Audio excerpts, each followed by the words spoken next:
আসসালামু আলাইকুম গাইস। তো কি বলতাম, আজকে চলে আসছি প্রবাসী মেয়ে সাদনি আপুর স্বপ্নের বাড়িতে। তো আসলে কি বলতাম, ভিতরে যাব। এখন আপুর মতামতটা সকলে শুনবেন মনোযোগ দিয়ে।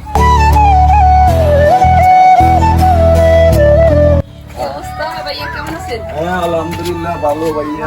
গরিবের বাড়িতে গরিব বোনের বাড়িতে হ্যাঁ আইলাম তো আপনি ভিডিও দিতেছেন, এটা নাকি আপনার স্বপ্নের বাড়ি। তো আলহামদুলিল্লাহ আমি দেখি খুবই খুশি। তো আপনার মতামত কি?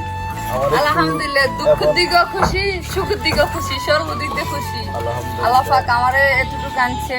আর আমার প্রবাসী ভাই বোনের ভালোবাসা, তারা আমার ভিডিওগুলো দেখে, তাদের ভালোবাসা, আর কিছু প্রবাসের পরিশ্রমও আছে, আর তাদের ভালোবাসাও আছে।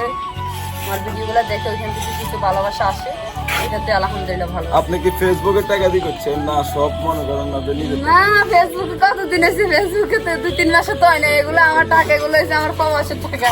ও যাকে তাও ব্যাকের দেখা পাই, করে দেখা পাইরে অনেক পরিশ্রম করে কাজ করে। তো সবাই মানে করে দুনিয়ার নিজের পরিশ্রম করে মানে যায়। কারণ আপনার স্বপ্ন পূরণের বাড়িটা ফাইনালি হয়ে যায়। তো কি কইতাম, এটা কি এখনো ছাত্র রয়েছে, ফাইনালি অনেক ছাত্র রয়েছে, দুনিয়ার কাজ সব রয়েছে, গেট রয়েছে, দরজা রয়েছে, সবকিছু রয়েছে, এখনো হয় নাই। তবে সবাই দোয়া করবেন, আর যত তাড়াতাড়ি হয়। আর মিস্ত্রি বাইরে বলে তাড়াতাড়ি করে, তাড়াতাড়ি হইবে। টাকা পয়সা ভালোভাবে দিবেন, কাজ কাম দ্রুত করিয়া গরিব দিবেন। মানুষ করে নিয়ে হওয়ার নিব, অনেক ঘর করে ইয়ারা মানকে ইয়ারা কিছু করে না। ঠিক আছে, ফাইনালি সবাই দোয়া করবেন যাতে আপুর স্বপ্নটা পূর্ণ